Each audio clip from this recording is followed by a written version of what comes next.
It's a funny old church, this MSIA. We don't hold a mass or a service. We have a seminar, and hardly ever on a Sunday. But if you wanted, you could attend a seminar every other day of the week. We have no cathedral or synagogue or even a humble chapel, just the homes and hearts of those who move towards the same awareness. MSIA does have a Bible, but it comes in monthly installments and builds up to a comprehensive spiritual digest with 1,001 helpful hints for the spiritual home handyman. And courses, well, there's discourses and SAC courses and PAC courses and PTS courses. A glorious smorgasbord of choices. But watch out for those prerequisites. Look, it's really very simple. Just remember that you can't do a 3 before a 2 or a 2 before a 1 or a 1 before 3 discourses, 3 seminars, or 3 consecutive lifetimes as an Indian yogi. Got it? MSIA is the only church I know with more ministers than congregation. There's Reverend Pam and Peggy and Pete and Prue, Reverend Kay and Don and Michael and Sue, the list goes on and on. And yet, even with the room full of them, do you think we could rustle up a single fire and brimstone sermon? Nope. We'd rather watch a JR video and then fall asleep halfway through.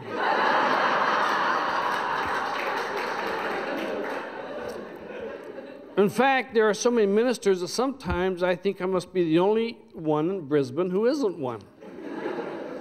So I guess that makes me the congregation. The only sheep in the flock amongst so many shepherds.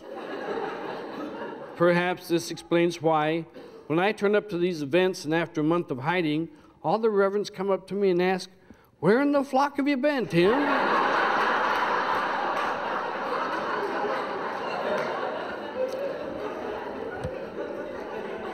Yep, it's a funny old church, this MSIA. Years ago at my childhood church, no amount of prodding, pleading, and guilt inducement could prize my hard-earned pennies away from me. Nowadays, dear MSIA, without even trying, ever so gently relieves me of my 10% without disturbing the smile on my face, the master spiritual pickpocket. I love MSIA's gentle nature and its non-invasive manner. I especially adore the way that in this church, no one ever traps you in a corner. Looks you in the eye with a big goofy leer and asks, "Brother, have you found the Lord yet?"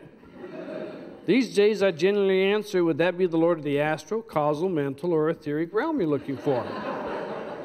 Works every time. You see, our church doesn't really have a Lord or God to worship, just a traveler and a wayshower to point us in the right direction. I must admit that for many years, I thought they were talking about a way shower. The type of shower that rhymes with flower. And that all we had to do was go and stand under the shower of light for our karma to be washed away. But alas, it's a way shower, not shower. And I've learned that it's up to me to wash off my karma with however big a scrubbing brush it takes. Yep, it's a funny old church, but it works. Most of all, it works for me.